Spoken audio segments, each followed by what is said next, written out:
हम अच्छे कर्म करके दूषित प्रारब्ध को मिटा सकते हैं। जय मां विंध्यवासिनी। तो चलिए अब बात कर लेते हैं नियमों की। चातुर्मास का पहला नियम क्या कहता है, इन नियमों के पीछे का सही लॉजिक क्या है और हम सभी को इन नियमों का पालन क्यों करना चाहिए, आइए जान लेते हैं। बताएं पंडित जी। देखो, चातुर्मास का पहला नियम है कि आप हल्का भोजन खाएं, एक ही समय भोजन करने का प्रयास करें, व्रत रखें और अपने शरीर की शुद्धि का ध्यान रखें। मांगलिक कार्य जैसे विवाह, मुंडन, गृह प्रवेश, जनेऊ, ये सब कार्य बिल्कुल स्थगित हो जाएंगे। अब ये नियम क्यों बनाया गया और इसके पीछे का लॉजिक क्या है, ये मैं आपको थोड़ा सा अपने बुद्धि के हिसाब से समझाना चाहता हूँ। चातुर्मास वर्षा ऋतु से शुरू होकर कार्तिक शुक्ल पक्ष तक रहता है। चातुर्मास के अंत में हमें ठंडी के मौसम में धीरे धीरे प्रवेश करना होता है। वर्षा ऋतु में नमी, कीटाणु और संक्रमण बहुत बढ़ जाते हैं। शरीर की पाचन शक्ति कमज़ोर होती है। मानसून में सूर्य का प्रकाश कम होता है, जिससे शरीर को प्राकृतिक ऊर्जा कम मिलती है। बाहर का दूषित भोजन, भारी आहार शरीर को नुकसान पहुंचाता है।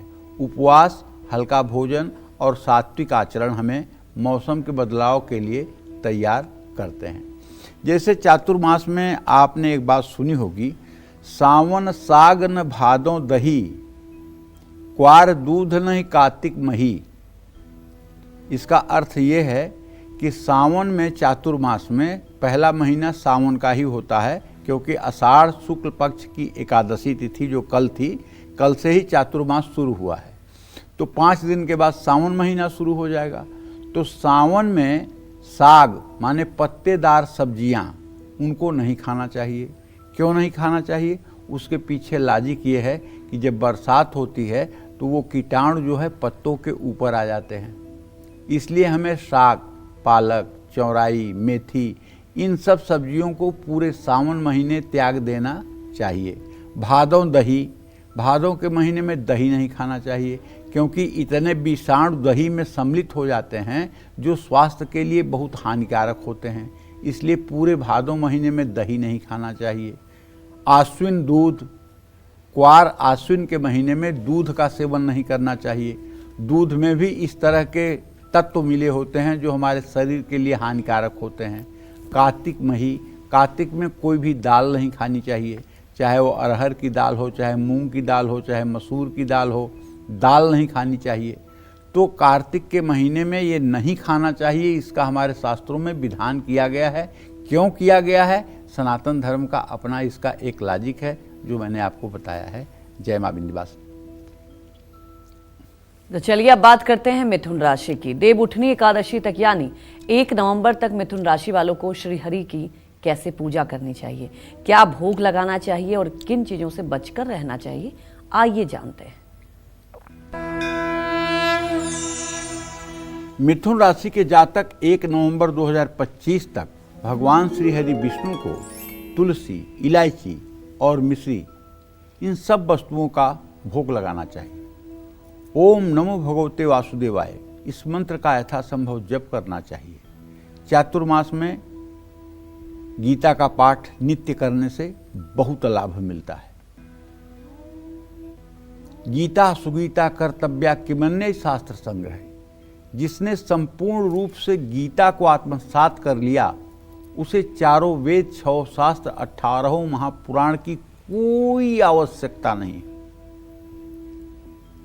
क्योंकि सारे वेदों का सार, सारे पुराणों का सार, सारे धर्म ग्रंथों का सार, सारे उपनिषदों का सार गीता में समाहित है। गीता के 700 मंत्रों में समाहित है।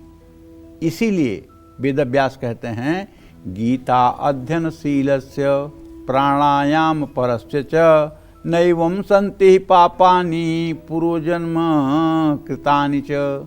जो हमारे 3 कर्म हैं, संचित, प्रारब्ध और क्रियमाण, इन तीनों में जो हमारा संचित और प्रारब्ध है, उसको गीता का पाठ भस्म कर देता है और सौभाग्य का उदय होता है। तो तुलसी का पौधा लगाइए, उसमें हर रोज़ सुबह शाम घी का दिया जलाइए। तुलसी के पौधे के पास बैठकर विष्णु गायत्री मंत्र का जप करिए और चातुर्मास में मित्र और साझेदारों के साथ किसी तरह का विवाद न करिए। जय मां विंध्यवासिनी। तो चलिए अब बात करते हैं कर्क राशि वालों की। 1 नवंबर तक यानी पूरे चातुर्मास कर्क राशि वालों को भगवान विष्णु को क्या अर्पित करना चाहिए और किन बातों से सावधान रहना चाहिए, आइए जानते हैं। कर्क राशि के जातक 1 नवंबर तक भगवान विष्णु की प्रतिमा का गाय के कच्चे दूध से अभिषेक करें, खोए की मिठाई और पीले चावल का भोग लगाएं, पीले रंग के कपड़े पर गोटा और इत्र लगाकर विष्णु मंदिर में चढ़ाएं, विष्णु सहस्रनामावली का पाठ करें, सोमवार को शिवलिंग पर जल चढ़ाएं, माँ लक्ष्मी की कृपा प्राप्त करने के लिए हर शुक्रवार श्री सूक्तम का पाठ करें। चातुर्मास में संपत्ति या गाड़ी का फैसला सोच समझ करके लें। जय मां विंध्यवासिनी। क्यों चातुर्मास में सगाई, शादी, गृह प्रवेश, कंस्ट्रक्शन और हर मांगलिक काम पर रोक लगता है? क्या है इसके पीछे का सही लॉजिक? साथ ही सिंह से लेकर मीन राशि वाले 1 नवंबर तक यानी पूरे चातुर्मास क्या करें उपाय और क्या रखें ध्यान, बताएंगे पंडित जी। लेकिन एक छोटे से ब्रेक के बाद आप बने रहिए हमारे साथ और देखते रहिए चातुर्मास स्पेशल कालचक्र।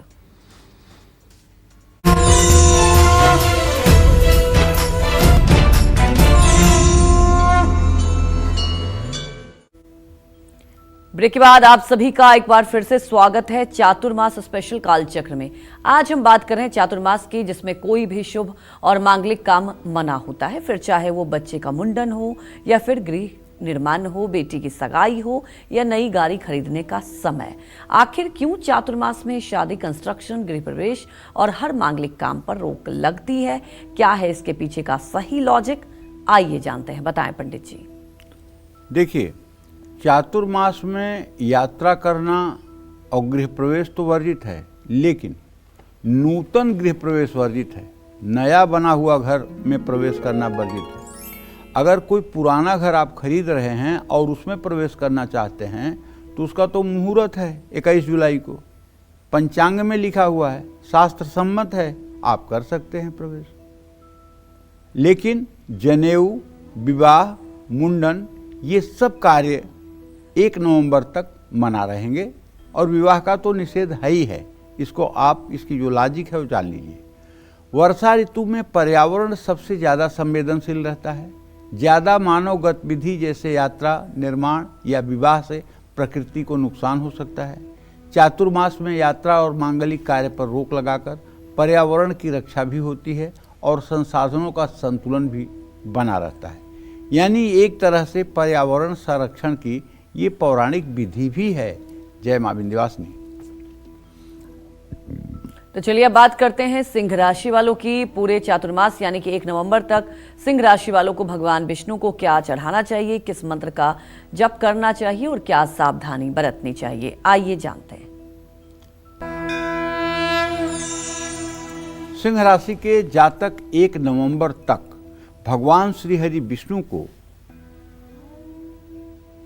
चांदी की एक बांसुरी अर्पित करें, केला, पीले चावल, गुड़ का भोग लगाएं, विष्णु मंदिर में चंदन का इत्र, चंदन की धूप चढ़ाएं, अपने घर की उत्तर पूर्व दिशा में गाय के दिया हर रोज जलाएं अर्थात पूजा स्थान में, और ओम नमो भगवते वासुदेवाय या ओम नमो नारायणाय नमः इस मंत्र का जप करें। जल में केसर मिला करके सूर्य को अर्घ दें। अपने घर में हर दिन सुबह शाम शंख बजाएं। कोई लोग कहते हैं महिलाएं शंख नहीं बजा सकती हैं, तो मैं उन्हें कहना चाहूँगा, अलिंगे अस्मद्युष्मदी, केवल पोशाक का अंतर है, स्त्री और पुरुष में कोई अंतर नहीं है, दोनों में एक ही ईश्वर विद्यमान है। ईश्वर अंश जीव अविनाशी, चेतन अमल सहज सुख राशि। उन बुद्धिमानों को अपने दिमाग पर थोड़ा प्रतिबंध लगाना चाहिए जो स्त्री और पुरुष में भेद करते हैं। आत्मा दोनों में वही है, ईश्वर अंश जीव अविनाशी, चेतन अमल सहज सुख राशि। ये स्त्री और पुरुष का पोशाक है। इसे देख करके नियम गढ़ने वाले लोगों से प्रार्थना है कि नियम मत गढ़िए, अपने बुद्धि को विराम दीजिए। जय मां विंध्यवासिनी। तो चलिए अब बात करते हैं चातुर्मास के तीसरे नियम की, जो आपके भोजन से जुड़ा है। चातुर्मास